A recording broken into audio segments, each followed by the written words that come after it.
one of the things that we discussed in terms of the Enlightenment last week was there was sort of two different things happened one after another that led to the creation of new ways of understanding Judaism and new Jewish movements.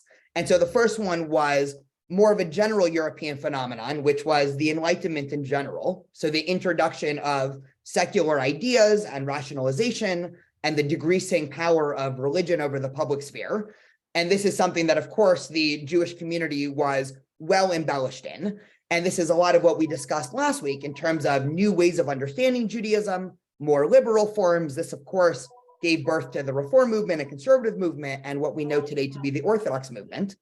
And the other question, which we'll focus a lot more on today, was what we deemed the Jewish question, which was a problem that the Jewish community was dealing with. And I'll introduce this in more length once we get to the sources, but just to sort of give the bird's eye overview before we get into specifics. In the late 1700s in France, and then throughout the 1800s in the rest of Western Europe, one by one, all legal distinctions were lifted off of Jews. And so if we think of Europe for Jews in the Middle Ages, it was a time of enforced legal segregation and a time of state-sponsored anti-Semitism and certain things that Jews had to do and certain things that Jews couldn't do, right? We spoke all about this several weeks ago. All of a sudden, a paradox happens for the Jewish people, which was at the stroke of a pen in different countries, France, Germany, England, all of a sudden overnight, all legal barriers to anti-Semitism were lifted. And so one might think, okay, great, everything will be happily ever after. Jews will live peacefully as nice Frenchmen or Germans or Polish people. But of course, we know historically, anti-Semitism was not immediately alleviated. And in some cases, anti-Semitism, even if it temporarily got better, actually in a lot of cases started getting much worse. And so this opened up what scholars call the Jewish question. And it was a question that both the Jews were dealing with internally and externally of what do we do? And so we discussed a number of answers to this last week in terms of, do Jews go all in on liberalism? Do Jews go all in on communism and Marxism? Do Jews go all in on trying to prove they are just the best French people ever? And maybe they're Jew by religion only, but they're more aligned with France or America as, let's say, the early Reform movement tried. Today, we're going to discuss a different answer to the Jewish problem, or a different proposed solution, which is, of course, Zionism. And so just to share my screen a little bit, and we will pop in to some sources. Give me 1 second. Perfect. Okay, so this out of all the classes, right, starting to talk about Zionism, and this will serve as sort of an introduction, I feel is almost as hard as anything else in Jewish history, because there's two different natural starting points that one could imagine for opening up a conversation about Zionism. And I want to try to make the argument that they're both correct, even though they are different. And so one natural starting point, and where I want to start here a little bit, is the idea of the diaspora, or in Hebrew, galut. And for those that have been, with us for the past 14 weeks of Jewish history, this, of course, will not be a new idea, right? We're all familiar with the fact that in the 1st century CE, right, the vast majority of the Jewish world was exiled from the land of Israel, and they were spread out throughout the known world at the time, right? This is something that we discussed in length during sort of the middle classes here. And this ushered into roughly 2,000 years of Jewish history that it could be said that the entire Jewish world was in galut, right, the Hebrew word for diaspora. And it's not just an academic statement to say, oh, yes, Jews were not in Israel, they were in diaspora. Jews would have felt it. And what do I mean by feel it? It would have been a part of their daily lives, right? And a couple of those rituals and a couple of these prayers have, of course, carried over to modern times. So just a couple of famous examples that I'm sure everybody here is intimately familiar with, right? Every Passover, we say, next year in Jerusalem, right? And that is a wish that Jews have been saying for thousands of years, right? On perhaps the most communal and family-centric Jewish night of the year, we are basically recognizing that we are not in the ideal state, right? No pun intended, right? But the ideal state would be a return to our ancient homeland, Israel, right? Another famous example is if we look at the origins as to why we break the glass at Jewish weddings, right? The last thing that happens under the chuppah is the breaking of the glass, and then you recite a poem from Psalms that says, Jerusalem, if I forget you, let my right hand forget what it's supposed to do. And this is a beautiful song, right? Im eshkachech Yerushalayim. And the rabbis instituted this, again, about 1700 years ago, because they explicitly say, at the time when one might think you're supposed to be the most happy, right? Hopefully under your wedding canopy, you're specifically supposed to insert in some sadness because you have to remember that Jerusalem was destroyed. And this is, of course, right, we can probably spend the next hour and a half with going over a myriad of examples as to how this feeling of diaspora has been quite ubiquitous throughout Judaism over the past 18, 19, 2000 years, right? The other, of course, famous example is the holiday of Tisha B'Av every year, where again, we still mourn the destruction of Jerusalem. There's actually a famous, probably mythical, but I'll say it anyway, because last week we spoke a little bit about Napoleon and Napoleon convening the Grand Sanhedrin. But there's a famous story, again, I can't attest to the historical truth of the story, but one Tisha B'Av night, Napoleon is walking through the streets of Paris and he hears out of a synagogue just crying and wailing and all of this. And so he goes and he asks somebody that's coming out and he says, you know, what's the matter? What happened? And the Jew says, well, our temple was destroyed, right? We're mourning. And Napoleon, of course, right, said, oh my goodness, right? When did this happen? You know, how can I help, right? He thought this was something that happened last Tuesday, right? Do you need funds to build a new one? And the Jew sort of smirks and says, no, this was, you know, in 70 CE, right? This is 1700 years ago at that point. And Napoleon was purported to say, a nation that after 1800 years is still mourning the fact that they have been exiled will surely merit to return to their homeland. Now, again, whether or not that is a historical story or there is truth in that story, even if it's false, right? I think it encapsulates this idea, right? And for people that, again, have stayed with us for the past 14 weeks of Jewish history, has seen a turn of what happens during exile and that connection to the land. I see Michael has a question. Go for it, Michael. And then we'll trek on a little bit. Yes, I just want to add something to that story about Napoleon. He said, actually, at the end, he said, why don't you go and get it? It's yours. It's yours. And they answered him, no, we are not going to go and fight and get it. You'll have to give us back the country. Are you familiar with that part? I am, yeah. And we'll get into that a little bit later because it gets immediately trickier when we make the switch. And I'm going to go here in about 10 minutes. So I you know, whenever I get distracted on tangents, I never finish. But it gets really immediately tricky when we try to draw a 100% causal link between feeling of diaspora and modern Zionism. I'm going to get there in about 8 or 9 minutes, and we'll see why. But I think this is a foundational place to start, and I will never talk about Zionism on any level without mentioning this idea of the diaspora and the fact that we used to be in Israel, because for any understanding of Zionism, this is premise one, meaning even if somebody is not religious, if somebody has no understanding of Zionism, if somebody just wants to understand, you know, a political situation in modern Israel, this understanding that for most of Jewish history, we felt tangibly as if we were in the diaspora is a crucial understanding, because this was and is still the continued motivating factor of Zionism, of which I, of course, identify as. So it's not the whole picture, and we'll get to the whole picture in a second. And hopefully everybody will leave here probably a little bit more confused. And I think Zionism in Israel is probably going to take 2 weeks, so we will be able to continue next week here. But this is, again, step one, right? Feeling for most of Jewish history as if we were in the diaspora. And as Michael alluded to before, there was very little being done about it, right? This is also the second important thing to understand, meaning for most of Jewish history, there was never an attempt to organize a return to the homeland. Now, there are, of course, a couple of outliers. So one interesting person to mention, and we actually spent half a class talking about Judah Halevi, who was a well-known Spanish thinker and poet. So he wrote probably one of the most famous poems about Israel and Zionism that we have in our tradition, which was my heart is in the East, but I am at the edge of the West. And when he said edge of the West, he, of course, was talking about Spain, not California. But we can say that we are even more at the edge of West than Judah Halevi. But of course, he's talking about this longing for return to a land. And actually, at the end of his life, he leaves everything, right? He leaves his community in Spain. And of course, he was probably a very popular person in the community. And he risks basically everything to get on a ship heading to Israel.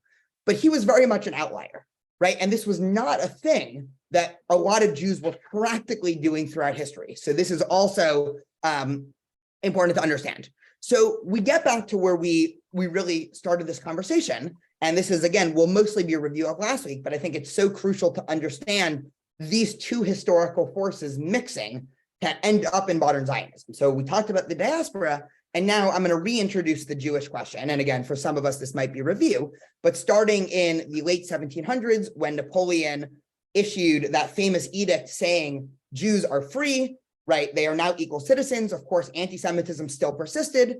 So it led to this Jewish internal question of who are we, right? Are we a minority religious group?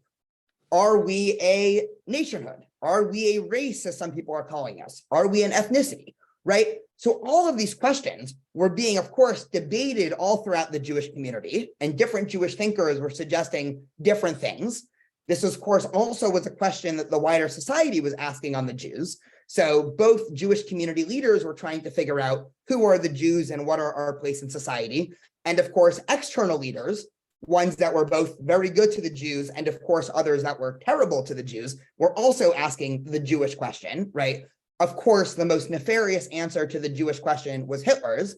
And the reason why, I don't want to get too much into this because the Holocaust happens after where most of the Zionist movement started. I think one fallacy that people have that I'm always trying to break is that Zionism was a result of the Holocaust, which is, I think, a sad fallacy that many have adopted. But the reason why Hitler's program to exterminate the Jews was called the final solution is because the question was a Jewish question. And so that's just one tangent on names here, right? So we went over last week a couple of the different solutions and attempted solutions by the Jewish community to say, here's who we are, right? And in some cases, they said we are a religious community. In some cases, we are a peoplehood. In some cases, all of these things. And what was happening throughout the 1800s is that one by one, all of these proposed solutions were not working. Now, what do I mean by not working? Well, some Jews joined the communist revolution and became ardent socialists and communists. And what do you know, right? Communism did not stop anti-Semitism. Other Jews became staunch nationalists for whatever country they were in. So if they were French, they became French nationalists. And if they were German, they became German nationalists. And what do you know? That didn't work, right? Others became what we might consider democratic liberals and tried to say, well, if society just progresses in its natural way, eventually everybody will be equal and anti-Semitism will be cured there, right? They tried that and that didn't work. So eventually we are introduced to a young man named Theodor Herzl. Again, I don't think this name will be new to anybody here, but hopefully this framing will be, if not new, interesting. And Herzl was an Austrian, and he was writing in the late 1800s. Now, what's interesting about Herzl, and this will open up into a conversation about Zionism and how to think about Zionism as a Jewish movement, is that Herzl was a socialist, atheist assimilationist. Now, this is not, a slew of online ad hominem attacks against Herzl. He genuinely was all of these things and writes about it. And so what do I mean by all of these things? So we'll go through this, right? Many enlightened secular Jews at the time in Europe were socialists, meaning both from an economic point of view and also as their preferred solution to how to help Jews in the modern world, adopted socialism as their cause, right? Like a lot of enlightened Jews at the time, Herzl had no use for God and no use for Jewish religion. And most importantly, and this is where things get interesting, Herzl was an assimilationist. And Herzl actually writes at the beginning of his life, right, or probably sometime in his 20s, that what Jews need to do in order to be safe, right, the solution to the Jewish question is assimilation. What do you mean by assimilation? Well, if Jews completely eradicate Jewish identity, then anti-Semitism will eventually solve itself, right? And so Herzl had very little patience for Judaism and Jewish tradition and Jewish ideas, right? Herzl wanted Jews to be able to assimilate. Now, what happens is as he grows up, again, common historical lore, academics debate whether how true this is, say it was the Dreyfus affairs that finally woke up Herzl from his thinking, right? It was probably a much more naturalistic cause of seeing, right, in one of the most socially progressive places in Western Europe, France, where he moves and he acts as a journalist, he sees that he can assimilate all he wants. People on the streets are still seeing him as Jewish. And so Herzl, of course, has his own sort of crisis of, I'll call it progressivism. And he realizes that no matter what he's going to do as a young assimilated Jew, nothing is working, right? Jews cannot convert out of anti-Semitism. Jews cannot assimilate out of anti-Semitism. And so what Herzl proposes is, by now we know as the manifesto of political Zionism, but he writes a famous essay called A Solution of the Jewish Question, right? And then which eventually turns into his book, The Jewish State.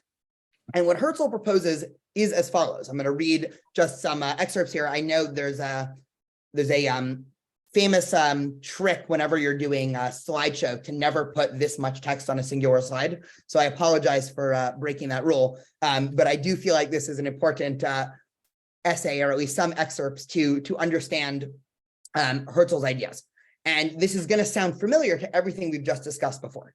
So what Herzl says is the Jewish question still exists. Now, again, he is writing at the end of the 1800s. This is about 100 years after the Haskalah was in full force and about 100 years after emancipation in most Western European countries. And so now 3 or 4 generations later, if we imagine 100 years, the Jewish question still exists, meaning, what do you know in the year 1896 in France, anti-Semitism is not solved yet.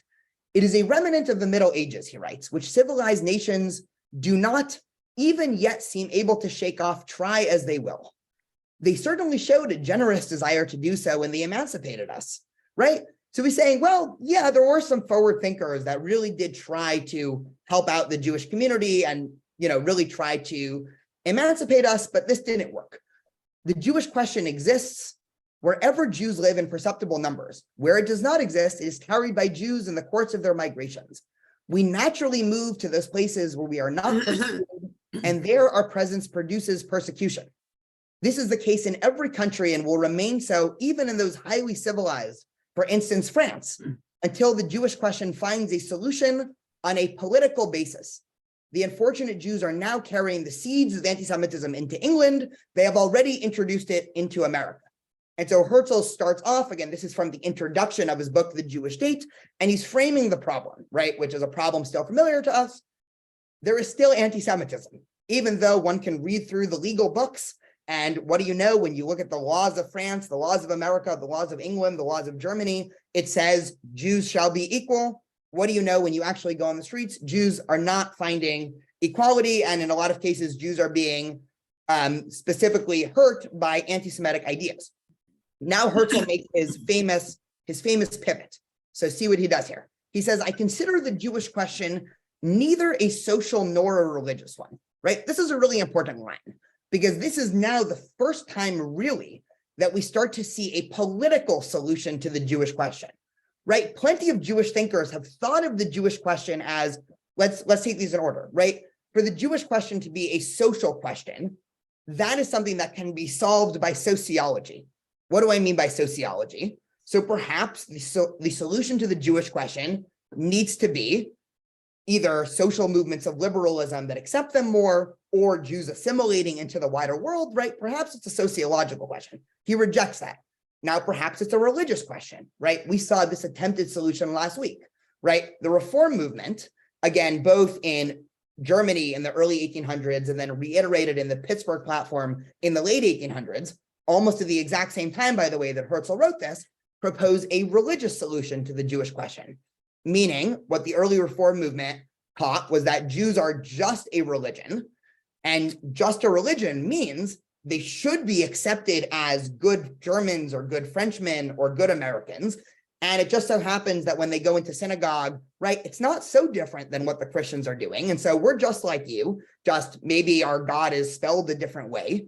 right? But for the rest of the week, and when we're not in synagogue, right, we are the exact same. Therefore, we should be accepted as normal Germans or normal Frenchmen and normal Americans and get all the social treatment that they get, right? So Herzl rejects this also, right? He says, even though it sometimes takes these and these other forms, what is the Jewish question? It is a national question. So he is saying what a lot of people, mostly actually anti-Semites, are thinking, is that the Jewish question is not a question of sociology or religion. This is a question of nationhood, right? There is something about nationalism that, on the one hand, is deeply bad for the Jews, that if you're a staunch German nationalist or a staunch French nationalist, you might not be so open to Jews. And maybe to solve it then, Jews need a nationalistic solution. So he says it is a national question, and to solve it, we must first of all establish it as an international political problem to be discussed and settled by the civilized nations of the world in council. Then he says, we are a people, one people. We have sincerely tried to merge with the national communities in which we live, seeking only to preserve the faith of our fathers. So he says, we've tried, right? Don't say we haven't tried, right? It's been 100 years since emancipation. We've done everything we could to become Frenchmen and Germans and Americans and all of these different religious traditions, but it's not permitted to us. In vain, we are loyal patriots, sometimes super loyal. In vain do we make the same sacrifices of life and property as our fellow citizens. In vain do we strive to enhance the fame of our native lands in the arts and the sciences, or her wealth by trade and commerce. In our native land, where we have lived for centuries, we are still decried as aliens, often by men whose ancestors had not yet come at a time when Jewish sighs had long been heard in the country, right? A very powerful line. We've been here for longer than you, he's basically saying. And a lot of this is, by the way, this is not him going on a crusade or polemic against, one could imagine, Jews of opposite political persuasions. To some extent, he's also arguing against himself, meaning he used to be of the opinion that if we're just a little bit more German or a little bit more French, then maybe in 3 months, or maybe in 2 years, or maybe in 30 years, the German people will finally accept us as fully German and not this sort of other that Jews have been throughout history. And so he says, oppression and persecution cannot exterminate us. No nation on earth has endured such struggles and sufferings as we have. Jew baiting has merely winnowed out our weaklings, the strong among us, to finally return to their own wherever persecution opens up. So Herzl, again, creates a platform, just to go back to the source for a second. Herzl publishes his paper, and of course, Herzl is not the first person in the 1800s to talk about an attempted political solution to the Jewish problem. There are some others like Leo Pinsker, Moshe Hess, right? There are some names that people might have heard, but Herzl is the first person to write this pamphlet and then to actually start doing something about it, right? It's one thing to have an idea of, well, wouldn't it be nice if we did this? The second Herzl publishes this, he already starts convening councils and starts lobbying political groups. And at this time, and we'll talk about the history a little bit in probably 20-ish minutes, he starts lobbying the Ottoman Empire to try to buy land for the early Zionist project. He starts lobbying other American communities and trying to raise money for Zionism. And so Herzl writes this, and of course, this becomes all the talk in the Jewish world, right? And this becomes one of the most controversial ideas, right? And in this course, we've talked about a lot of controversial ideas, right? I don't have to reiterate all these. This becomes one of the biggest Jewish discussions. And so if we took a time machine back to the year 1900, right at the outset of, and I'll call this political Zionism. I'm calling it political Zionism because it is Zionism in the sense of a return to homeland. And it's political because the goal of this is really politics. And what I mean by that, and what Herzl meant by that, is the only goal of Zionism, and this is going to be important for a second, the only goal of Zionism is for Jews to be in control of their political destiny, right? Jews need to be in charge of their own police force. Jews need to be in charge of their own army. Jews need to be in charge of the own court system, because we can't trust, for lack of I'll use a crude term, right? We can't trust the goyim, right? We can't trust the wider world, because every time we do, it ends badly to us. So Herzl was a political Zionist. So we open up this question that we started with, which is, when talking about Zionism, there's a tension here. And there's almost a catch-22 of where do we start? And this is, of course, a big question, right? If one is a very passionate Zionist, they'll have one strong feeling to this. If one is a passionate anti-Zionist, they might have another feeling to this. I'm going to try to approach this from as objective as possible of a place.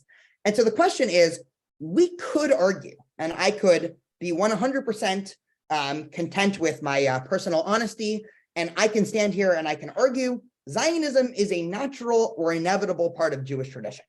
And that is 100% true, right? This is a true statement in my opinion. Why? Because of all the things we've said before. Every year we've said next year in Jerusalem. We had this idea of ingathering of the exiles that for thousands of years, traditional Jews have said in the Shemona Esrei, the Amidah, 3 times a day, where we say, God, please gather the exiles, right, back to the land of Israel. And so we have this one idea of Zionism, which is, again, a true and correct view of Zionism. The Zionism is a return to almost both our historic homeland, right, our indigenous historic homeland, and 2, a return to almost the ideal state of how Jews and the Jewish people were supposed to be until exile came and messed at them, right? This is one view of Zionism. Another view of Zionism is the complete opposite. And here's where the catch-22 comes. I can also stand here and I can argue to you that Zionism is a departure from Jewish tradition. Now, 2 things to say about that before I explain how. One, something being a departure from Jewish tradition does not mean it's necessarily bad for Judaism, right? Again, this is, I think, the 15th class in our journey through Jewish history. There are plenty of other things that we've discussed here together that were also departures from Jewish tradition. The Talmud was a departure from Jewish tradition. Medieval philosophy was a departure from Jewish tradition. Kabbalah and Jewish mysticism was a departure from Jewish tradition. The Haskalah was a departure, right? So saying something is a departure does not mean that thing is somehow negative or bad. But there is a view of Zionism that suggests, there is a view of Judaism that suggests that Zionism is a movement that was almost outside, at least originally, the bounds of Judaism, right? And we can also find sources for this in our liturgy and in our traditional literature. And we'll go over this a little bit more, right?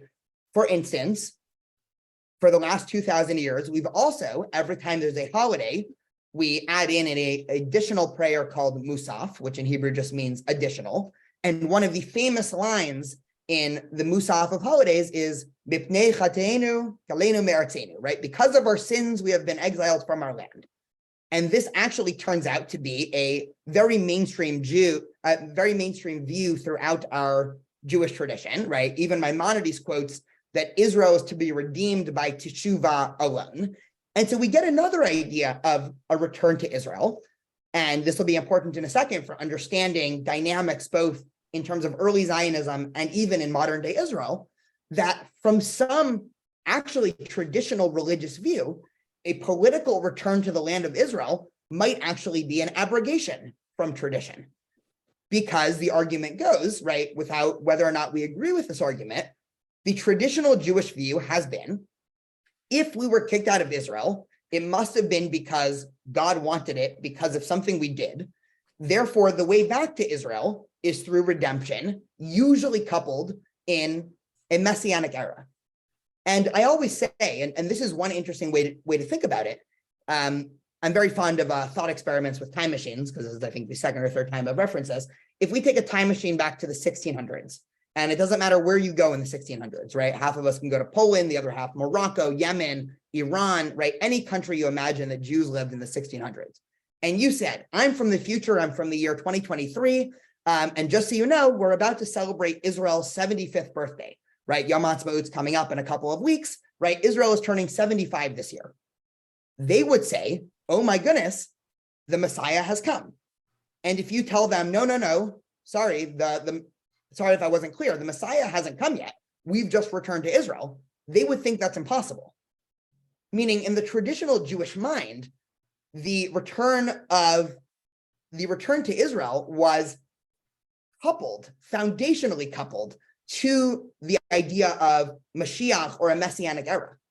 And so for one to happen without the other was almost a breaking to some extent. I'm going to use the word breaking, and you'll see why in a minute, of classic Jewish theology. Even more so, this is true when the person who did it, or the people who did it, were secular, not traditional, atheistic, and socialist, right? This was seen by some extent as an impossibility from the standpoint of tradition. There's also a view, by the way, from Herzl that suggests that maybe Herzl himself, right? Herzl was an assimilationist. So we know that Herzl had no love for Jewish tradition. Herzl, actually, just one story about Herzl that might be familiar, and then we can open it up for some conversation, because I'm sure this slide is provocative enough to give some good fodder. Herzl was offered early on by the British government Uganda to be a Jewish state, right? This is a story that probably some of us are familiar with. And Herzl, of course, says yes. Oh, I would love having Uganda as a Jewish state, right? If the British government, again, this was at the height of European colonialism, if the British government is willing to hand the Zionist movement Uganda, right, that's way easier. I don't have to deal with that pesky Ottoman Empire, right? This is pre-World War I, right? Let's take it. And of course, when he presents this to the rest of the Zionist Congress, most of the people say no, right? They say, what are you talking about? We haven't wanted for 2,000 years to go to Uganda. But from Herzl's point of view, all Herzl cared about was Jews being in control of their own political destiny. And you could do that anywhere, right? Why do you need to do that on the soil that Abraham or Moses or King David walked, right? And so from Herzl's point of view, right, this was all about politics. And so there's one way to view Zionism, right, that this was a break from Jewish tradition. On the other hand, it's impossible to view it as a total break, because the Zionist movement basically said, no, we need it to be in Israel, right? And not only should it be in Israel, we should actually redeem the national language. And not only should we redeem the national language, we should redeem the ancient Jewish currency from biblical times, the shekel. And not only should it be that, but the engram of our country should be the menorah, which was the symbol of Jewish nationalism in the 2nd century BCE, right? So you can see the tension in this debate. One other point, and that before we continue, so David Hartman, again, a well-known rabbi in the late 20th century, gave a great analogy to understanding at least Herzl and his brand of political Zionism. And he says it's like a teenager who is getting mad at her parents for some reason, and yells into the kitchen, I hate you, mom and dad, I'm leaving and never coming home, and slams the door, but yet she's still in her room, right? And so to some extent, this analogy is, right, early political Zionists saying, we are breaking from Jewish tradition, we want nothing to do with it. And then, of course, returning to the most Jewish place possible and reviving all these Jewish symbols, right? And so to get into some of the tension of what was happening now, when Herzl proposes a solution, this creates a Jewish-wide debate and discussion where there were many, of course, on his side, and many, and actually in the beginning, many more that were against Herzl's solution. And the other group that was against Zionism at the outset, and this includes, again, virtually all Reform Jews in, let's say, if we were in the year 1900 and we did a Pew poll of Reform Jews, both in Europe and America, they would say Judaism is a universalist. I think I spelled that word wrong, so I apologize. Judaism is a universalist tradition, and the way to cure anti-Semitism is not for us to push particularism, right? It's not more nationalism, it's more universalism and more liberalism. And so we can start to see the parameters of Zionism. And if somebody asks, is Zionism a part of traditional Judaism or not a part of traditional Judaism, there are good arguments for both sides. Taking a step back, any thoughts, questions, anything like that? We'll take a minute or two here. Michael, go for it. I just wanted to add something that I wrote in the chat. Actually, the first thing that Herzl tried to do is to convert en masse all the Jews to Catholicism. And the Pope rejected that idea on the account that the Jewish race is corrupt. Actually, that word was used in the Catholic Bible until recently. it so happened that I had this version of the Bible and I came across it. I couldn't believe it. They used in Moses' speech where he says, you are a corrupt generation. They changed the generation to a race. That is interesting. Yeah, thank you for that, Michael. Other thoughts, questions, comments here? It's Rosalie. Yeah, go for it. There's something I've never understood, and I know I've missed the beginning classes. I've probably taken the last 8, but I never ever can understand if the Israelis were sent out of their homeland thousands of years ago to Babylonia. Isn't it true that the spoils of the war go to the winners? So why 2,000 years later are we still saying it's our homeland and we need to go back? They're doing that all over Europe, but if you lose the war, why are you still wanting to reclaim it? Yeah, it's a good question. So just to take this question, and then we'll probably get into this a lot more next week when we actually talk about. I can wait. Yeah. Well, just 1 or 2 comments. Just on this, is there's sort of 2 different questions being asked here. So just to tease them apart, when Jews have talked about where Judaism traditionally has talked about a return to Israel, this was almost certainly for thousands of years, not from a political view, meaning, right, and this is true for the entirety of the Hebrew Bible and the rabbinic tradition and the medieval tradition, the idea of why Jews either merit to be in Israel or have, merited to be kicked out of Israel was seen as a personal religious question, right? Whether or not we agree with the theology behind it, that's a separate question, but just to understand what it means in the Jewish traditional mind for exile to have happened was a personal failing. And so it had nothing to do with, whatever nation happened to take over. It wasn't seen as, right. The best example for this, by the way, is the rabbis ask a question. I think I probably mentioned this 10 or so weeks ago. The rabbis ask, why was Jerusalem destroyed by the Romans in the 1st century? And now if you ask a historian why Jerusalem was destroyed by the Romans in the 1st century, the obvious answer would be the Roman Empire was much stronger. They had better weaponry. They were a lot bigger and they wanted to conquer the land. And so they were able to, right? The rabbis say, well, the reason why the Jews merited to have the temple in Jerusalem destroyed is because there was too much hatred in the community, right? Jews were hating each other, sinach chinam, right? For no reason, people were treating each other badly. Now, is that a political answer? Is that a theological answer, right? It gets a little bit more complicated. The second question, which hopefully we'll get to next week, is about sort of quote unquote, who has the right to a land and what does it mean to have a right to a land, right? That's a more modern question of, a question as broad as, do Jews or Israelis or Zionists, do they have a right to the land? What about other groups? What about Palestinians? What about, so that is a question hopefully we'll deal with next week. So I want to pocket that for now. I see a couple other hands. We'll take 5 more minutes for questions. Everybody's go for it.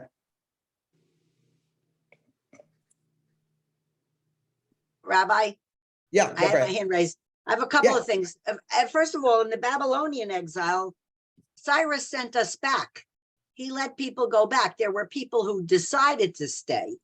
So that's, you can talk about that one, but it's really the second temple that sent us out into the real diaspora. So I just finished a book by Dara Horn, called Eternal Life, about a woman and a man who lived, for centuries. And in it, we had a good laugh at the rabbi's book group because, everybody's thinking, apropos of why did the temple fall? And in it, the main male character says it's because the Romans had better weapons. That's number 1. And number 2 was, just another light kind of thing, but maybe not so light. I don't know if anybody's read Michael Chabon's Yiddish Policemen's Union. And in that case, they're up in Alaska. They rejected Uganda and they ended up in Alaska. So, there have been authors who've been playing with this for quite a while.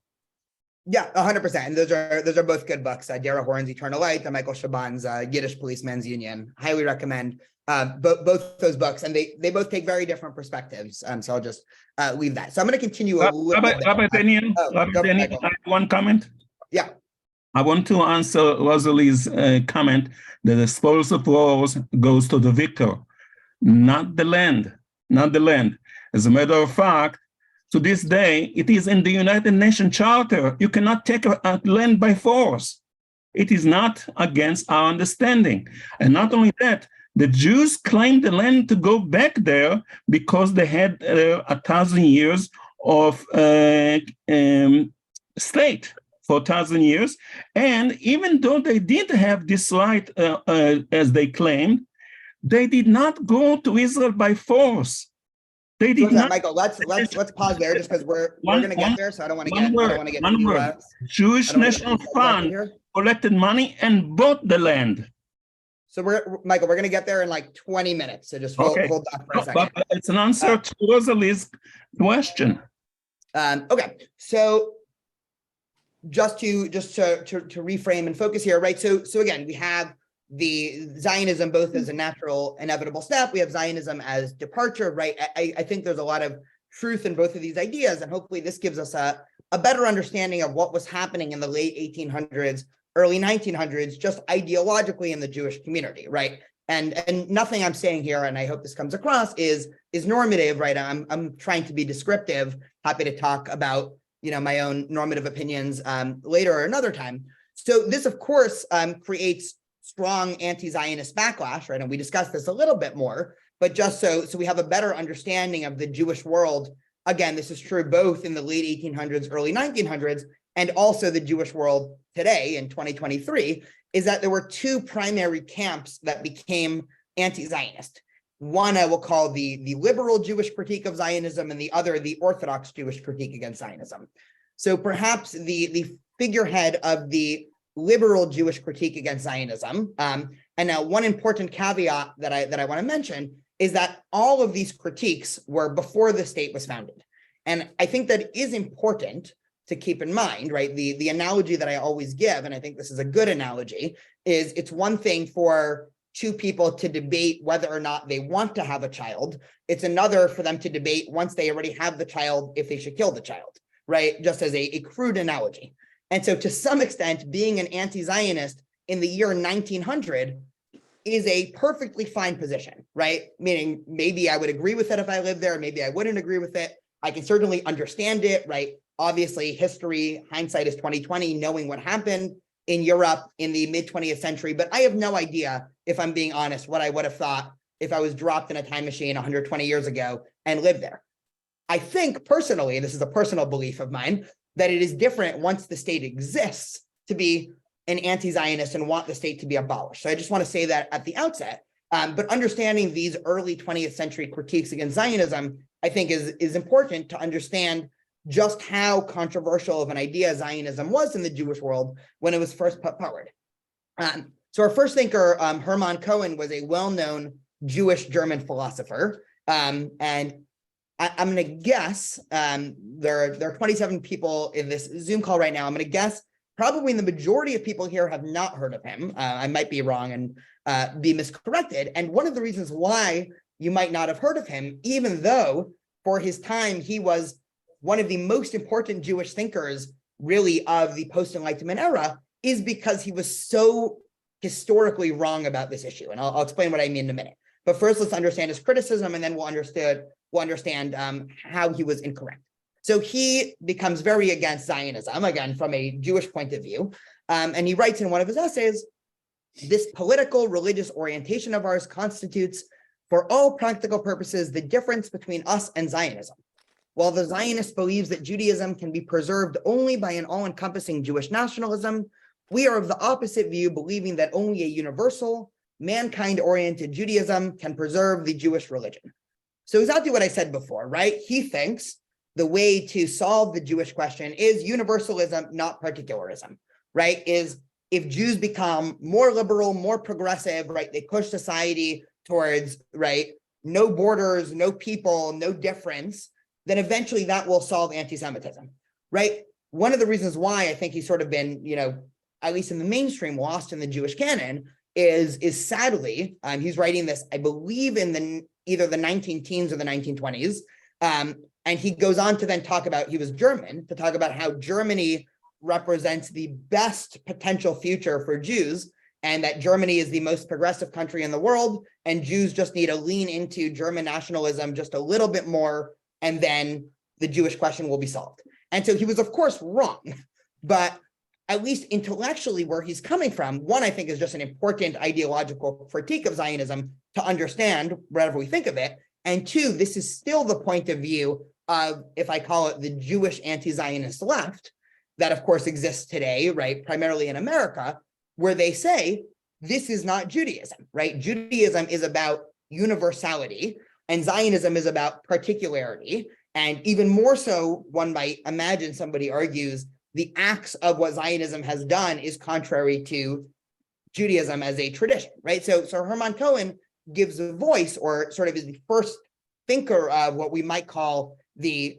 Jewish universalism, or some people call it diasporic nationalism, meaning that the best case for Judaism is to be, let's say, a progressive in America and ensure that, the entire world becomes a place of equality and progressivism, right? Not to put, as he says in another place, not to put all of our cards in one basket and say, let's just lock ourselves up in this corner of the world, right? So that was Hermann Cohen. The other, and just for time, I won't go too far into this. The other is the Orthodox critique, which we talked about a little bit before, but this idea that we have to wait until the Messianic age, and this was virtually the view of the entirety of the Orthodox community in the year 1900, meaning there was, and we'll discuss religious Zionism in a few minutes, but if you go back to when Herzl published The Jewish State, there was virtually zero Orthodox Jews in the world that would have read that and thought this was a good idea. And it even got to the point where Yoel Teitelbaum is famous or notorious, however word you want to use. He is the head, or was the Satmar Rebbe. Satmar today is the biggest Hasidic sect in the world, where he came from a long line of staunch anti-Zionists, and it got to the point where he even blamed the Shoah, the Holocaust, on Zionism, right? And so this is, again, at the extreme of ultra-Orthodox anti-Zionism, but this Satmar is the largest Hasidic community in the world. I think, they have at least 100,000 members, although it's hard to count exactly how much, but the vast majority of the Orthodox community heard what Herzl was doing and basically said, no, thank you. This is a secular, anti-Jewish, anti-religious perspective. Okay, so we have our Herzl proposed solution to what was happening, and we have the criticism raining in on Herzl from all sides, right? The religious people hate it.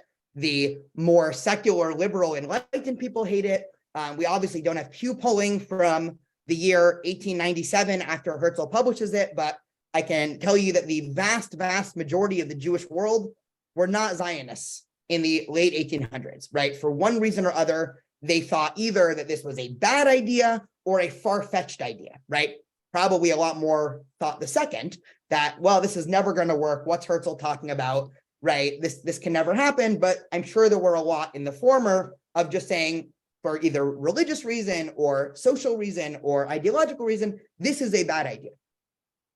Enter in another important thinker named Asher Ginsburg, who is writing in the pen name Achad Ha'am.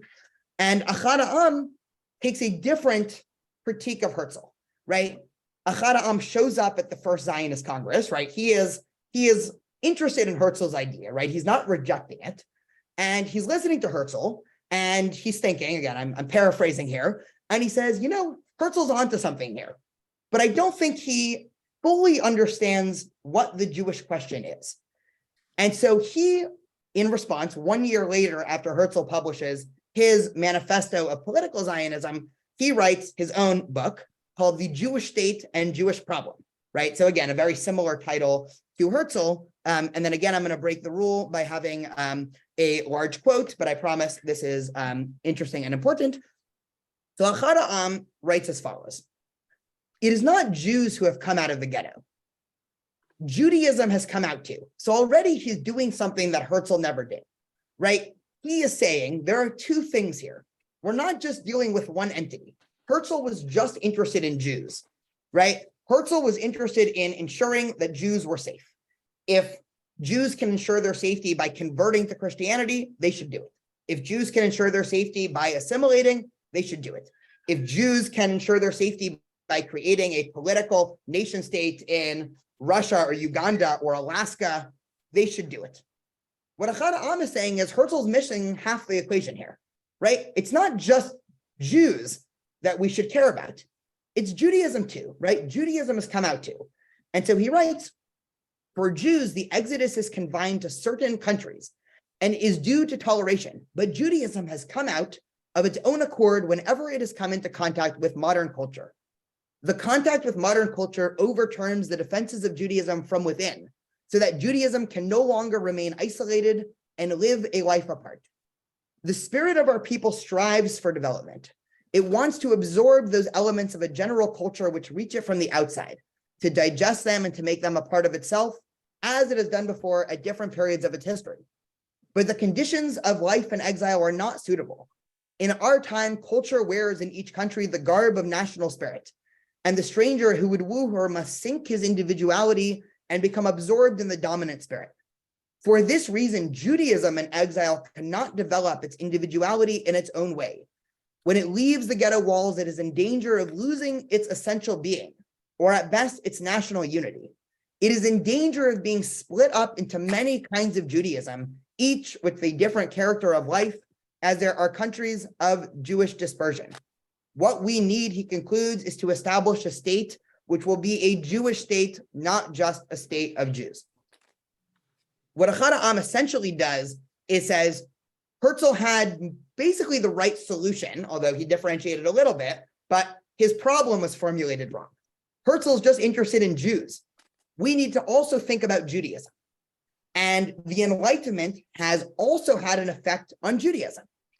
That Judaism is being split up and being watered down and assimilating and going into all these denominations, right? Again, this is now 80 years after the Reform movement and Orthodox movement and conservative movement. Jews have already started migrating to America, right? 1881 was a major Jewish migration to America. And Ahad Ha'am is looking at all this, and he says there are two problems here. One is that there's anti-Semitism and we're not safe. And two is that Judaism practice in the diaspora is getting so watered down, right, in his words, and it's assimilating so much that it is becoming, right, he says this in a different place, a weak, diluted confessional religion, as opposed to the unique, multifaceted civilization that it's supposed to be.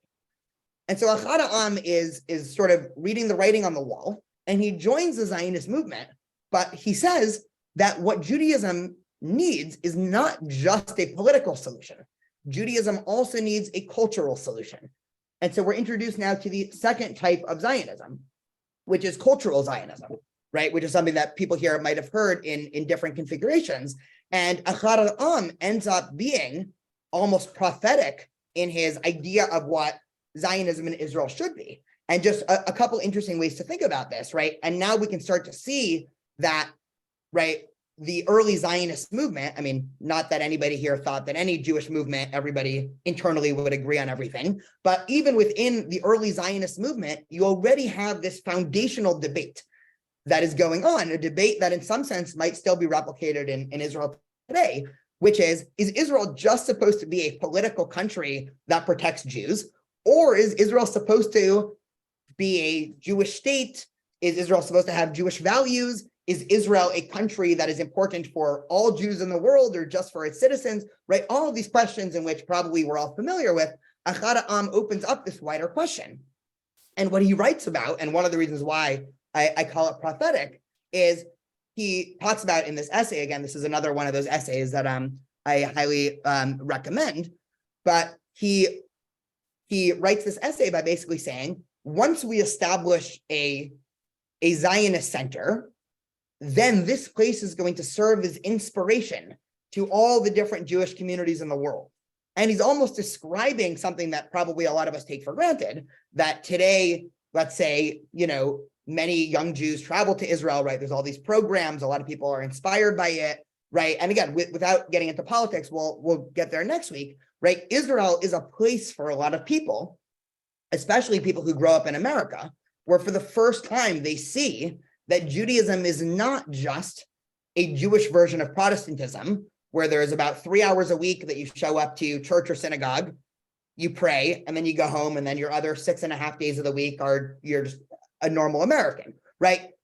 Israel is a place which is a full Jewish civilization, which of course comes with its tensions, but it means, right? And some of these examples might seem banal, but I think something emerges that is greater than the sum of its parts. The holidays are not going to be Christian holidays. They'll be Jewish holidays. The language will be the language of Hebrew, right? The currency will be our ancient Jewish currency. The streets will be named after great Jewish thinkers as opposed to great European or Christian thinkers, right? All of these examples, right, add up to a sense where when Achad Ha'am is saying that Zionism needs to be worried about Judaism and not just Jews, we take a lot of this for granted in modern Israel, right? Of course, one other offshoot of this debate, and then I'll pause for comments here, is Herzl and a lot of the early political Zionists were more than happy for the national language of Israel to be either German or Yiddish or French or one of these languages, right? It was a man named Eliezer ben Yehuda who basically challenged him with a similar premise of Achad Ha'am, saying, wait a minute, nationhood and nationality is intimately connected to culture. If you're trying to reclaim an ancient national view of Judaism, you also need to reclaim ancient cultural components of Judaism. And so you obviously need to revive Hebrew. Herzl writes back, and a lot of political Zionists, and there's a famous essay of Herzl where he says, can you imagine how ridiculous that sounds to reclaim an ancient language that hasn't been spoken in thousands of years? Herzl, I always remember this example. Can you imagine how ridiculous it is to suggest that one day somebody will be able to order a train ticket in Hebrew? And so to some extent, right, Herzl wasn't even necessarily wrong for his time, meaning the idea of reviving Hebrew was seen as so crazy, right? Hebrew was the language that when you show up to synagogue, right, if you still do that, because again, most people in this debate hadn't been religious for 2-3 generations, that's the language you read the Bible in, or maybe some old rabbi, right, knows some Hebrew because he studied rabbinic literature. Nobody in the Jewish world speaks Hebrew, right? Even Yiddish to some extent was under attack. We discussed this last week because a lot of the Maskils, right, the Jews who had been part of the Enlightenment didn't like Yiddish anymore because they considered it a dirty, exilic and, impoverished, uncivilized language. And so this debate, again, becomes a very big debate in the early Zionist camp. Taking a pause, any comments or questions? We have one or two more movements to get through, and then next week we'll probably get to actual tangible history and everything. Noah Stein, and great to see you, Noah. Noah was a Hillel student of ours, and then he is now working as an engineer in Indianapolis. The language debate within Zionism and its outcome are most fascinating. Yeah, the language debate, by the way, just because you said that, and I love this story, the debate about languages got so intense. There's actually something called Milchamot HaSifraot, right? The battle, the war of the languages. And in the early 1920s in British Mandate Palestine, as one could imagine, right, there were newspapers. And so this question had, of course, a lot of practical importance, right? What language were the national newspapers going to be written in? What language do you teach in kindergarten, right? These are, of course, very important questions that, of course, people get very riled up on. And so there was a number of actually attacks back and forth between Yiddish newspapers and Hebrew newspapers, where the Hebraicists would, cherry bomb the printers of the Yiddish newspaper, so that on Sunday nobody would be able to read the news in Yiddish, and so they had to defer to Hebrew. And so even if people's Hebrew was weak, well, if you want to know what's going on, you have to know Hebrew, because what do you know? All the Yiddish printers have been blown up. Right. So this was a fascinating time in history where, again, there was a real battle for the soul to some extent of here. And Michael just added in the comments, which I think is also important. Sorry, we skipped ahead there, where also, of course, the Orthodox movement, right, not just opposed to Zionism, they were also opposed to the speaking of Hebrew, because this idea arose, and this idea is not a traditional Jewish idea. So I actually do not I mean, sociologically, I understand it. Religious-wise, it seems harder to reconcile, but that Hebrew should not be spoken outside of any religious function. And so that, of course, still, a lot of these things that we're talking about are true for the late 1800s and early 1900s. They're still true today. And so if you are in the ultra-Orthodox community in Israel, if you are walking through Mea Sharim, which is an ultra-Orthodox neighborhood of Jerusalem, or Bnei Barak, right, which is a city near Tel Aviv that's predominantly ultra-Orthodox, the language you hear on the streets is not Hebrew, it's Yiddish. And so you have, right, and this is almost incredible because when they go into the Beit Midrash and they study rabbinic texts, 80% of that is Hebrew, right? Albeit biblical or rabbinic Hebrew. But then when they go out on the streets and they're hanging out and playing and going to work and all of those things, it's Yiddish because they believe, right? They took a stance here that Hebrew should not be revived. Okay, so going down a little bit before, somebody else wrote in the chat that the Mizrahim didn't know Yiddish either, which is an important point. We were actually chatting a little bit before this started, where Zionism started off as a very Ashkenazi movement. And we'll hopefully either later today, depending on the time, or next week, get into a little bit of, right, one of the sort of black boxes of early Zionism was its failure to take into account what Jews who weren't Ashkenazi necessarily needed. We'll hopefully get into that soon. Just to go over one or two more approaches, just because, again, this is both historically important to understand the diversity of Jewish intellectualism around Zionism in the late 1800s, and then also for anybody that wants a deeper understanding of modern day Israel, these debates are all as fundamental as understanding, you know, Democrats and Republicans to understanding American politics. We get another view of Zionism in the early 1900s that becomes known as revisionist Zionism. And revisionist Zionism is headed by a man named Zev Jabotinsky. And what Jabotinsky starts to argue, and this is already a little bit later into the 1900s, and so I'm skipping over a little bit of history that we'll return to later just to keep it on the ideological paradigm just for a moment. But Zev Jabotinsky is looking at political Zionists who are mostly, again, secular, disconnected from Jewish tradition. They're very socialist leaning. And he basically starts writing these books and manifestos about, I think we might be doing this wrong, right? And he's not necessarily against the conclusions of what political Zionism is doing, but he just wants to take it further. And so he starts writing about a romantic view, right? One of the reasons why it's called revisionism is because it is a different formulation of Jewish history than the earlier Zionists were using. And he says, well, he starts writing about stories in the Hebrew Bible and Tanakh, and starts writing about the Maccabees and all these times in Jewish history of Jewish power, and starts writing about, I think we need to lean into this a little bit more than political Zionism.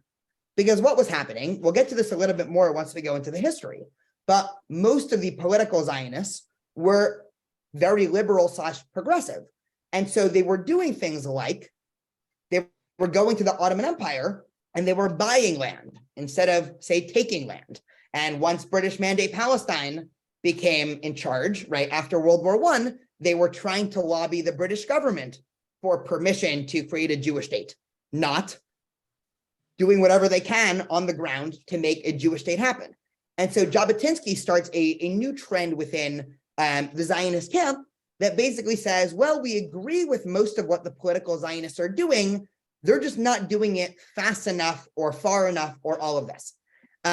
So he comes on with a much more right-wing message, right? And by right-wing, I just mean anti-socialist, right? The right-left paradigm when applied to Israel doesn't work very well because even the most right-wing person one could imagine on an economic level would be considered left-wing in America. So if you try to, imagine Benjamin Netanyahu, who I guess now is not the most right-wing person in Israel, but if Benjamin Netanyahu moved to America, his economic policy would certainly be in the Democratic camp, probably even what we might consider on the left side of the Democratic camp. But I don't want to get us on a tangent, so I will leave that at that, right? So he comes in with a more right-wing economic message. And we'll discuss this a little bit more next week, but he actually creates a new paramilitary organization. And so I'm going to sideline this a little bit because when we talk about history, we'll talk about the creation of the Haganah, which was the precursor to the IDF. but he goes so far as to now be establishing new institutions. And so you now had political Zionist institutions and schools and governmental institutions and also paramilitaries. And when I say paramilitary, I just mean that before 1948, there was no such thing as the Israeli army because there was no such thing as the state of Israel. And so all Zionist militaries were just, I mean, the term paramilitary sounds bad because it sounds like a bunch of guys in a forest, in Colorado somewhere trying to, take over the country. But when I say paramilitary, I just mean, of course, a militia or a group that was not connected to any state at the moment. So the main paramilitary organization founded in the 1920s was called the Haganah, which just means the defense, which is why the IDF is called Israeli Defense Force. And the revisionist Zionist camp thought that the Haganah was not doing enough. We'll discuss next week what doing enough means, but they established their own military. So this is, again, a major dispute within the Zionist party. And eventually, right, just some names that people might be familiar with, his student or pupil, Menachem Begin, ends up being the founder of the Likud party that took power in Israel politically in the 1970s and has basically held on to power since. Of course, a couple of years where they haven't.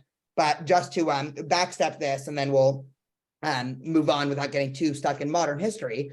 For the first, again, 25 or so years of Israel's existence, Israel was a political Zionist-driven country. And by that, I mean its original atheistic, socialist, left-wing leanings was the dominant political discourse, and the political power in Israel was all amongst this more socialist, left, atheistic party, right? What we now know as Labor. And then in the 70s, that basically pivoted to Likud. And Likud was the party, of course, of Ariel Sharon and is the party of Bibi. And so just to understand, right, how these original ideologies that were from the early 1900s end up creating the wider debate that we have in Israel now, right? This is the origins, the debate between the revisionist camp and the political camp is the origins of, and now when we say the Israeli right and the Israeli left, right, these are the origins. And they were also, they were also in favor of what Zev Jabotinsky deemed Greater Israel. If you look at this nice map on the top right, this is what Greater Israel is, which is a view that is gained from if you take the biblical or certain biblical geographical borders as to what Israel was at the height of Jewish geographical control, that's what it would look like on a map, right? So Syria, Lebanon, some of Iraq, some of Saudi Arabia, some of Egypt, right? And so that is what Zev Jabotinsky, in some of his original writings, was advocating for, that eventually the Jewish state should encompass these borders. So now, even on a modern sense, right? And now there's virtually, no one in the Jewish world worth hearing from that still thinks this is an ideal that Israel should control some of Saudi Arabia. But in terms of obviously border disputes amongst the Israeli public or within Zionism are big disputes, right? If we control Gaza and the Sinai, should we give it back? If we control the Golan Heights, should we give it back? If we control the West Bank, should we give it back? And we can understand, based off of these original foundational principles, if you are more of a political Zionist and you think, well, what's important is that we have political control and safety and all of these things, but land doesn't matter as much, you are probably going to be a lot more willing to give away land for peace. If you are more of a revisionist, right, you might say, no, right, either you can have some political view that actually the way through peace is through power, which is how Likud has acted over the last generation or two, but you can say, no, actually having ownership and control over certain bits of land is actually a foundational value. So again, we can see how these debates, again, spill over into modern time. And just one more worldview here, lest everybody leave this thinking that once Zionism was proposed in the Jewish world, all Zionists immediately thought exactly alike. We get into Rav Kook and religious Zionism. Now, this is, of course, something that as of late has been in the news more because one of the new parties in Israel is called religious Zionism. When I say religious Zionism here, do not think the modern party in Israel called religious Zionism, but we're introduced to a Hasidic rabbi named Rav Kook. And Rav Kook was a Talmudic savant, right? He grew up in Europe, and he was just one of the geniuses of the Jewish world, right? He was somebody who, knew the Talmud by heart, right? And he basically, in his early years, he could have been the Rosh Yeshiva, the head of the academy at basically any school that he wanted in Europe, right? It's almost as if, right, you can imagine a college professor that's so sought after, all they need to do is call a university, and that university, it doesn't matter, Harvard, Princeton, Yale, whatever, the next day they are the head of whatever department they want, right? That was the caliber of Rabbi Rav Kook was.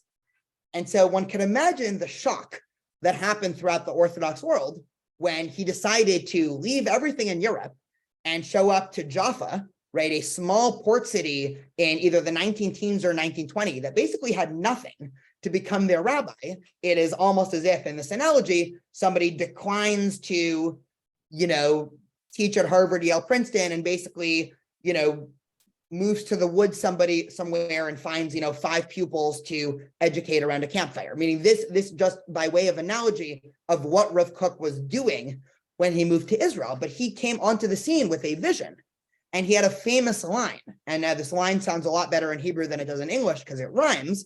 Hayashan yitchadesh v'achadash yitchadesh, right?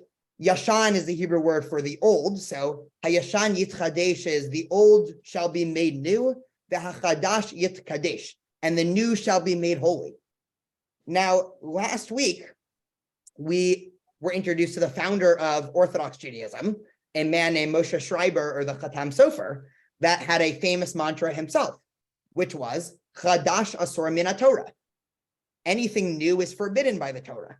Rav Kook, coming out of the ultra-Orthodox community, is now talking about, actually, it's not just that the new is not forbidden. The new is actually something that can be made holy. And Rav Kook comes up with this powerful worldview where politics and Zionism becomes a vehicle for religious ends, right? It's why it's called religious Zionism. And what he does, which is fascinating. So we'll read a short quote by him, and then we could discuss these different ideologies, and maybe we probably won't get into any of the actual history this week, so we can pocket that for next week. So he writes as follows: secular Zionists may think they do it for political, national, or socialist reasons.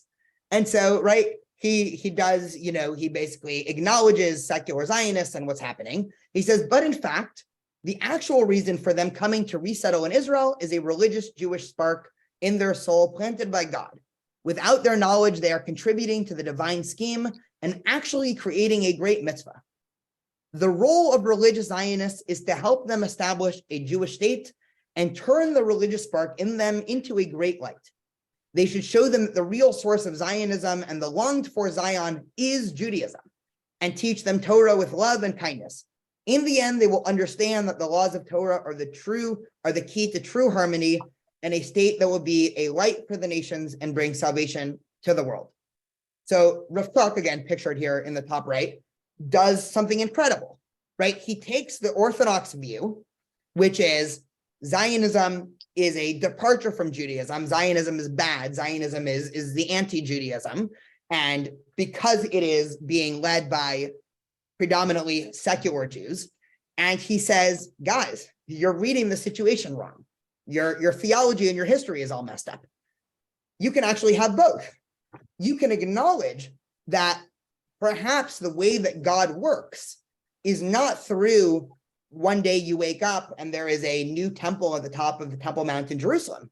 Perhaps God works through human ways, right? There's that bad joke about the person who's stuck in a hurricane, and so he's at the top of his roof and the floodwaters are coming up, and he's praying to God, God, please save me. And a helicopter comes and says, I'm here with the Coast Guard, I'm here to rescue you. And the guy says, no, I'm waiting for God. And then a boat drives by and, I'm here to rescue you. No, I'm waiting for God. And this happens a few more times. And the guy, of course, drowns and goes to heaven and says, God, why didn't you save me? And God says, what do you mean? I sent a helicopter, I sent a boat, right? You just didn't get on. So in a sense, this is how Rav Kook is deciding to understand the secular return to Zion. He's saying that, yes, we actually, as Orthodox Jews, need to acknowledge that redemption is a slow process and not an overnight process. And so he starts what now is, commonplace in the religious Zionist community, that Zionism is what he called Reshat Smichat Geulatenu, right? The beginning of the flowering of our redemption, where he basically says Zionism is the redemption. So we are in the Messianic era. It's just the Messianic era takes a little bit longer than we might have thought, right? Back to this example before, if we land in our 1600s Polish village or Moroccan village, and we say in 2023, we're going to have the state of Israel, but the Messiah hasn't come, Rav Kook would formulate it a little bit differently. The Messiah is coming, right? We are in the Messianic age, and that's why we are back in Israel. It just hasn't been completed yet. And so what religious Zionism does is it makes politics into a holy act, right? Now, of course, this can very quickly have negative repercussions, right? How everyone wants to view modern situations in Israel, right? One could understand that if this is your view, right, there is a mixing of religion and politics in a way that one can be religiously inspirational, on the other hand, can be very dangerous.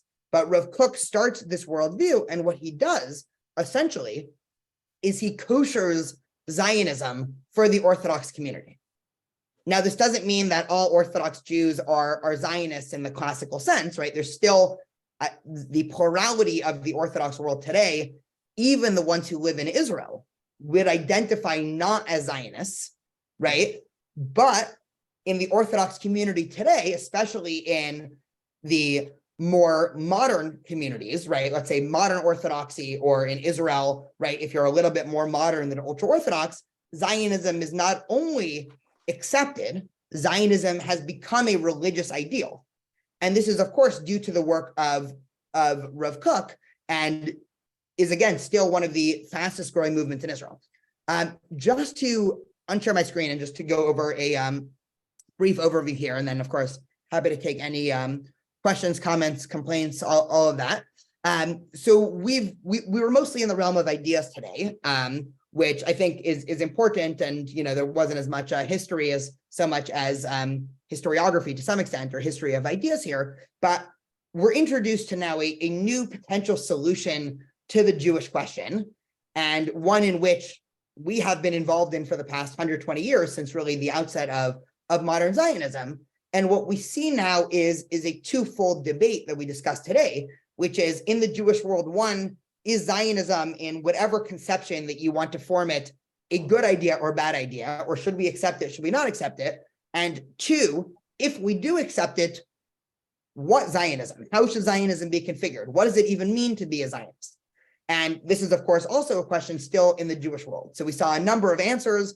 We saw Herzl's Zionism. We saw the ultra-Orthodox critique of Zionism. We saw the liberal progressive critique of Zionism. We saw Achad Ha'am's reformulation of the Jewish question.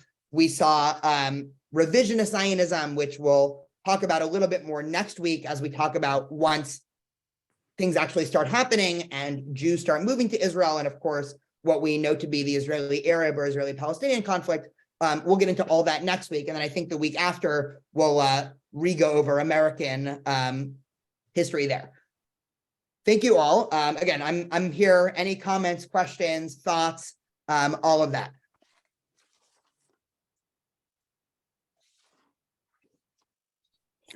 Hi, it's Marcia. Hey, how's it going?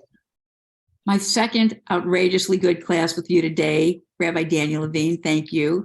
That was such a great beginning to this incredibly complicated and important piece of where we are today, and unfolding. And so I just wanted to let everyone know how, just want to reaffirm how lucky we are to be able to learn with Daniel, and to let you know that for those of you who may or may not know, the collaborative, which is, co-host. Oh, no, you're good, Ava. Go for it. And then we'll do Robert after. Okay. Without Zionism, there would be no Israel.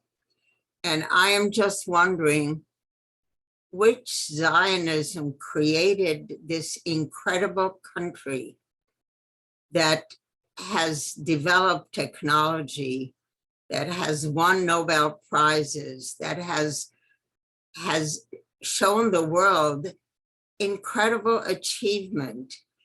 It's not which segment of the Israeli society created that? That It's a is great a question. fabulous question, Eva. Wow. I don't know if this is a cop-out, but I truly mean what I'm about to say. It's all of them. And that's more controversial of an answer than you might want, because it might have been, again, guessing is always, a dumb game to some extent, but I'll guess anyway. It might have been that if it wasn't for, let's say, revisionist Zionism, it might have been that the state never would have formed, right? Because maybe, again, this might, people can object on all sides to what I'm about to say, and I'm not even sure I'm right. The revisionist Zionist camp basically came in with increased pressure, mostly against Britain, right? One of the problems that happened, we'll discuss this a little bit more next week, but Britain passes the Balfour Declaration, where they basically promise there eventually will be a Jewish state. We'll discuss this in depth next week, but then they basically don't act on it. And not only do they not act on it based off of pressure from the local Arab community, which is getting increasingly upset that from their view, all these foreigners are showing up and taking their land, Britain starts passing these increasingly strict white papers where they're limiting Jewish migration. They are increasingly limiting Jewish migration once the Holocaust starts, right? In 1939, they passed the harshest white paper where they only allow about 10 or 15,000 Jews a year into Palestine. And when millions of people are getting killed, right, 15,000 is nothing. And so the political Zionist camp is very tiptoeing around the British government and still trying to act through political means. And the revisionist Zionist camp is engaging in what one might call acts of terrorism against the British government, right? The most infamous example is blowing up the King David Hotel in Jerusalem. So was that morally good? Was that morally bad? Again, that's a question that I don't feel like I am morally accomplished enough to answer, because I have no idea. And, if Israel would not have been formed without that, maybe the ends justify the means. All that is to say, they were all important, because if it wasn't for Herzl, this idea never would have gotten out. Maybe if it wasn't for the more right wing, the idea never would have been pushed more. Maybe if it wasn't for Echad Ha'am, Israel would have been so secular that the rest of the Jewish world never would have funded it to the extent that it did. I mean, the American Jewish community in the 1920s, 30s, and 40s, while most American Jews obviously didn't move to Israel, which is why there are so many of us in America today, they sure funded it. And so maybe if it wasn't for Echad Ha'am, right, that wouldn't have happened, right? It's a lot more exciting to be a part of the project to rebuild the Jewish national homeland with Jewish symbols than it is to build a bunch of Jews who want to live in Uganda with their own government, right? So that is to say, sort of all of that, which is already controversial, because what that means is that it's almost a worldview, which I think I adopt anyway, which is having political balance is good. And so sometimes it's good to have a more right wing and sometimes good to have more left wing, and especially when they balance themselves out. Anybody on more of the right or the left will immediately say I'm wrong for X, Y, and Z reasons. And I would just like to augment that a little bit, Eva, which is that it not only, again, is it the cocktail of all of them in some measure, but it's also all the waves of immigration subsequent to the founding of the state that have really, added and brought such incredible talent that allowed, like the tech industry to flourish and stuff. And that probably includes some of the Russian immigration of the 90s and that kind of thing. So just putting that out there as another piece of the puzzle. Yeah, great question. Robert, did you have a comment?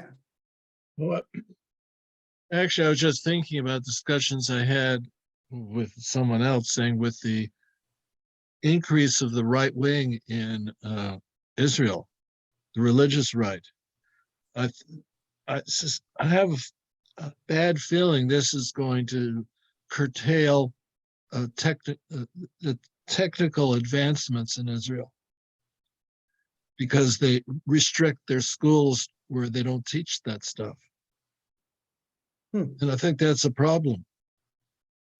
Yeah, there's sort of two different problems, if I'm hearing you correctly. There's one, in the ultra-Orthodox community, that the problem is education, where by some demographic prediction in the future, the future of Israel is going to look more and more ultra-Orthodox, and they're against education. And so how do you have a 21st century technological powerhouse when, let's say, 40% of your country refuses to learn any language but Yiddish and study things that aren't Talmud, right? That's a question, and a pretty big question.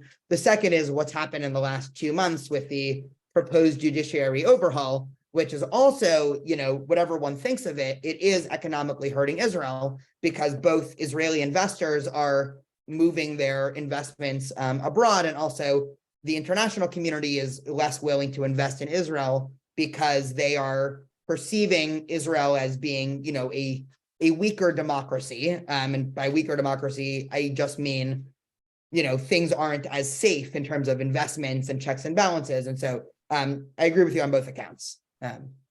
Yeah, no, I've heard from somewhere that the secular Jews in Israel are having like 2 children and the religious are having 7.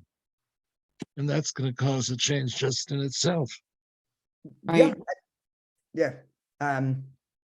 Although it is interesting to say that out of all Western countries and all liberal democratic countries, Israel, even if you discount the ultra-Orthodox and also the Arab populations of Israel, Israel still has the highest birth rate. I think it's like 2.1 or 2.2 for secular Israelis. And, in America, it's lower, Japan, it's lower, Europe, it's lower. So, but you're right. I mean, I was actually just talking about this today with a friend of mine. There's one view that's very pessimistic about demographics of Israel, and then another view that basically says, it's impossible to predict anything based off of demographics, because who knows how worldviews change over the years and all of that. But it is definitely something people are looking out for in terms of the future of Israel is demographic shifts. And also, I will just add, when there's a drastic change, there are always consequences and byproducts, which is very interesting.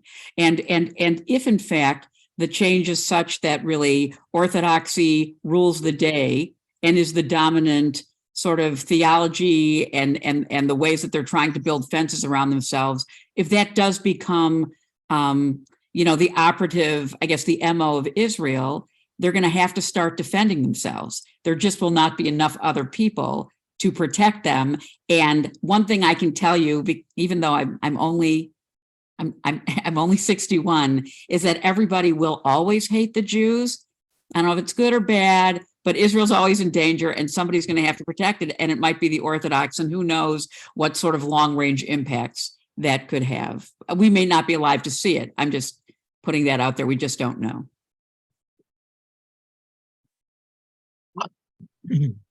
I think some of the old Orthodox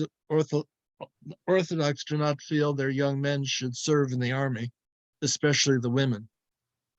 And that would reduce the pool of military recruits. Yeah. Well, it's connected. I mean, it's that is a direct offshoot of what we're talking about today, where, I mean, this is very counterintuitive, I think, for the wider international community to understand, but the ultra-Orthodox community, even though many of them are living in Israel, are not in favor of Zionism. And what that ends up meaning practically is not that they're not living there. It's not that they're not going to take, welfare from the state if they need it, because they do, but it's that they are against any type of public service, unless it benefits them. I mean, I have sort of a very pessimistic view of the ultra-Orthodox community, so I will apologize for that outright, but they'll of course vote when it's important to vote, because you want to get your politicians in, and of course you'll take welfare from the state because you need food, and you're of course going to drive on the roads because those are important, and if your house is burning down, you'll call the fire department, and Israel has socialized medicine, so if you get sick, you're more than happy that the secular doctor with secular books is treating you.